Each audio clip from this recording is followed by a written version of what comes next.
what are we going to do when we gain this time to prepare? Because what we shouldn't do is come out of this and go, we're good. We'll just repeat what we did and we'll be successful.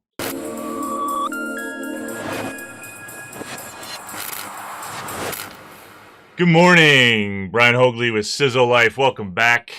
Today's Wednesday, April something. I don't even know anymore.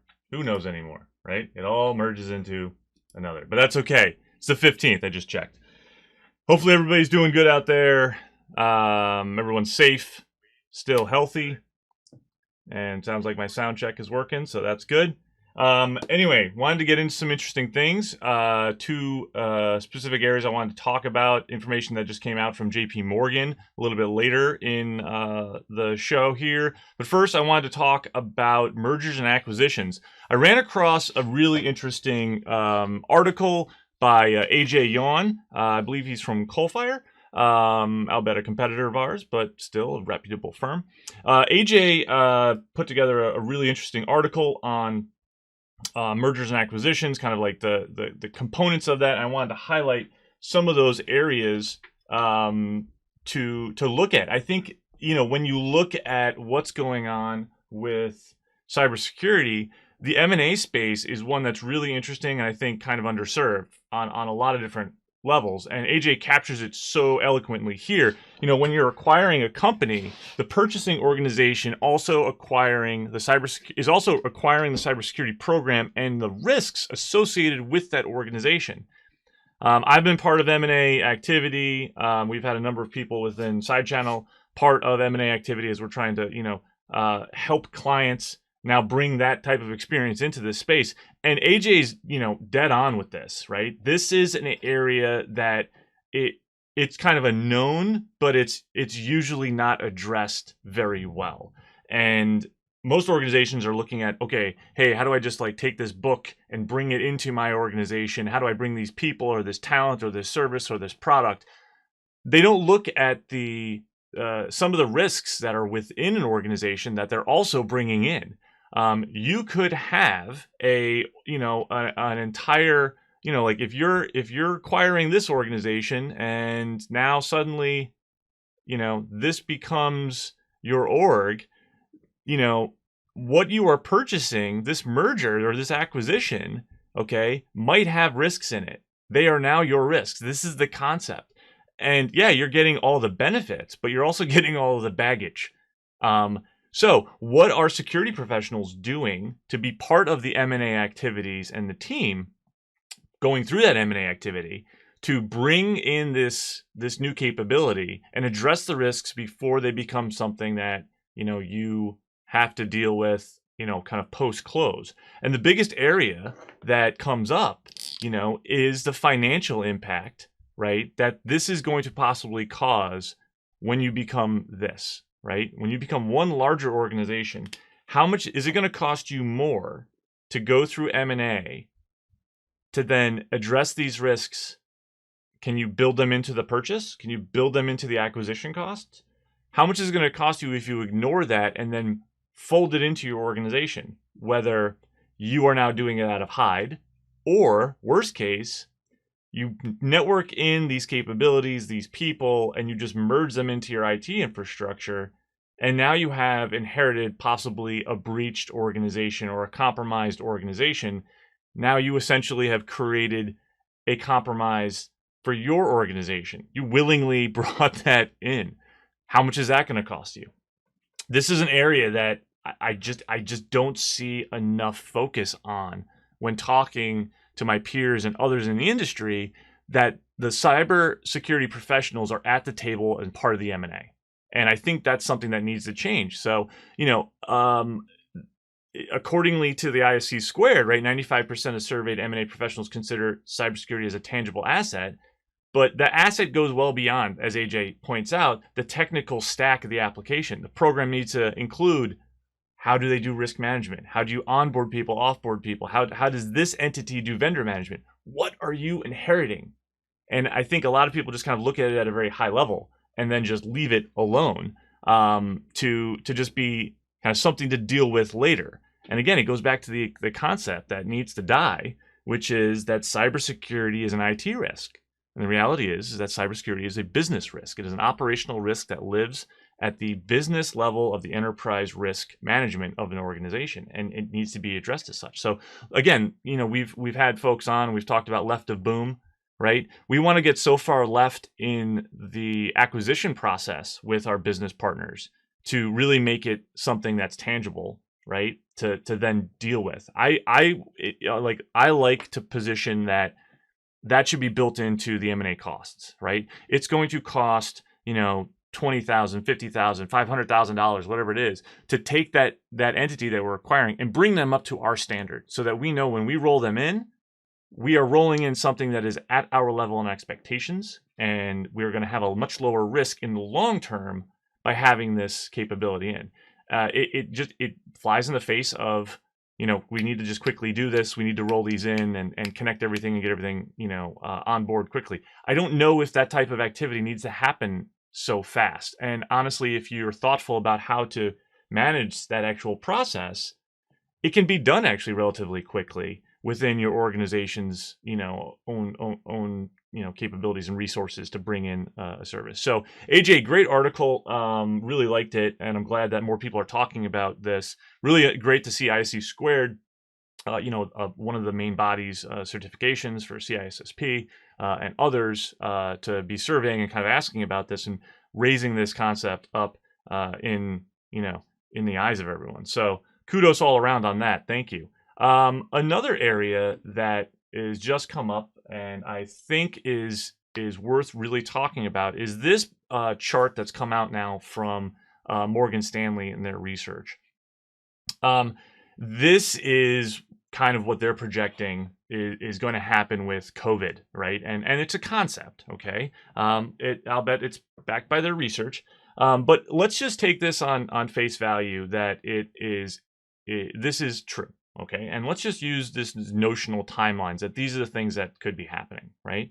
So we have obviously, this this first wave that we've gone through in April, and ideally, hopefully, we are, in this April and downturn, area where the peak of new cases, are going to start going down. The rest of the U.S. is going to start peaking in May and going down.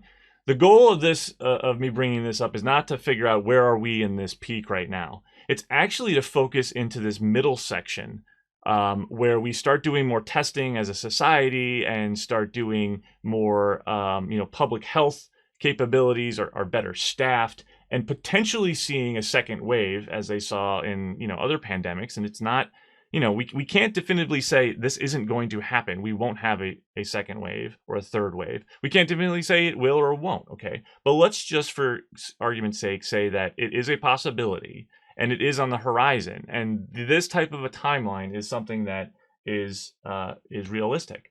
What I position, and hopefully everybody can see this now, is that when we look at coming out of this curve here as a work from home, and it's not even work from home really, right? We're in a kind of a work from pandemic, right? Or work during pandemic stance, right? This is kind of what we're dealing with.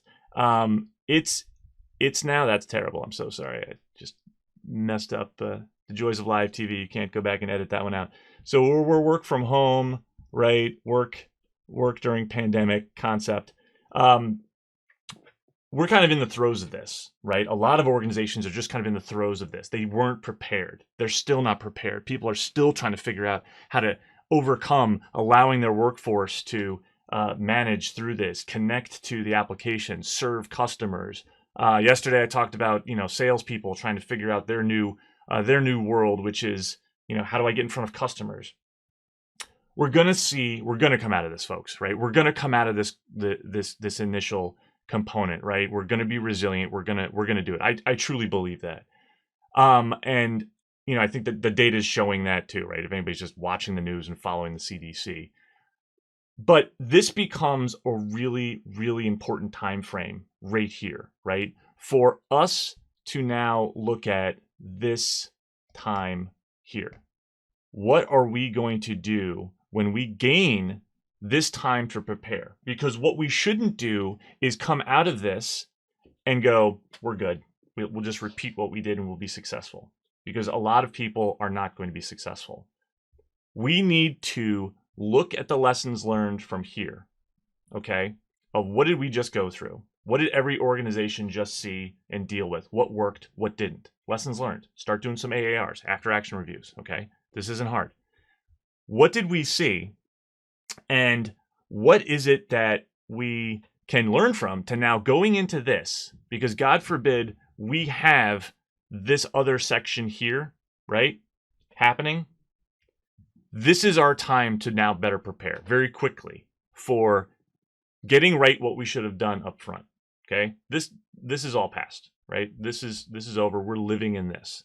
So what I would envision is that there is a time here. It could be a couple months. You know, Morgan Stanley's research is projecting about a 4-month time frame between a possible second level. So you're looking at November, end of November next year. Seems to coincide with regular flu season. So whatever. That becomes, kind of our goal. It could move up, it could move back. Either way, we should have this time to be able to better prepare for something else. And I'm not trying to be, sky is falling, right? We're living in this reality, okay? So if I was a small business, a mid-sized business, or even if I was in charge of enterprise, okay, I would be taking advantage of this time coming up or going into this. How are we better enabling resources for our people who work from home? Okay, do they have the right equipment? Is everybody working off of standardized equipment? Now is the time to be looking at the supply chains and figuring out where can you get the equipment that you need. Is it laptops? Is it home desktops and setups? Okay, because besides the fact that everybody wants to go back into the offices and work and do that, some companies are going to realize that that's no longer plausible. And maybe even I have a theory that companies will realize that, oh, we can actually work from home. Why am I paying for all this real estate? And people are we're gonna see companies probably taking down their amount of real estate, allowing for more work from home options. Well, what is everybody working from? Are they still through this? And do you expect them to, through here and going into this, work from personal laptops and desktops again? Okay, we should be using this time right now to realize that that's not a good idea. And as security professionals, how are we enabling that type of thinking inside of the business? Okay, now there's going to be cost constraints. We understand that.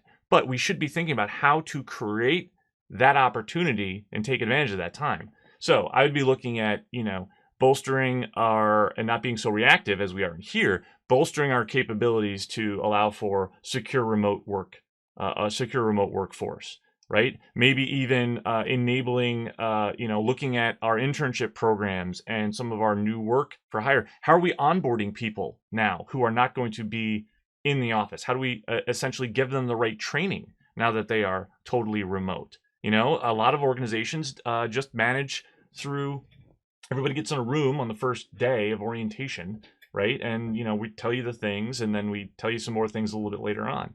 Well, that's not a possibility anymore. And how can we now deliver that training more effectively into the workforce as they're working from home? And can we get better during this time so that we can, because I am assuming people are going to hire people are going to keep working even through later on in the year, and going into 2021 and 2022, we want that. We want the growth and everything. This is the time to start shooting for. I think people really just need to hone in on this area. I think it's a known that we will come down through this, and it's an unknown known that we may come and have an uptick. How do we really capitalize on this lull over the summer and figure out how we can be better positioned should we have to go through this again? That's really my main point. So just a couple of thoughts I thought it would be interesting to cover. And, if, again, comment down below on any of the ideas that we've covered here. I'd love your feedback. Thanks for everybody reaching out on these. I know I'm going up against Gary V at the 9 o'clock hour with his tea time, so that's why I was taking 9:30. But of course, he's an entirely different ballpark, right? Yeah, that's an entirely different game than me. So thanks for watching. Hope to see you some more tomorrow. Very interesting guest. We will be shooting. We will not be live. We will be doing a recorded one and then pushing that out ideally either tomorrow afternoon or Friday. So stay tuned for that. Look forward to having some of our other folks coming on. Just talked to the great Kevin Powers. He's the lead for the master's program for the cybersecurity master's degree at Boston College and an advisor and consultant at Manette. So very interested to see him come on. We're starting to put something together for an agenda for next week. Otherwise, we'll keep hitting the live ones. Hope everybody has a great day. This is Brian Hoagley with cisolife and SideChannel. Everybody be safe out there. Take care. Thanks.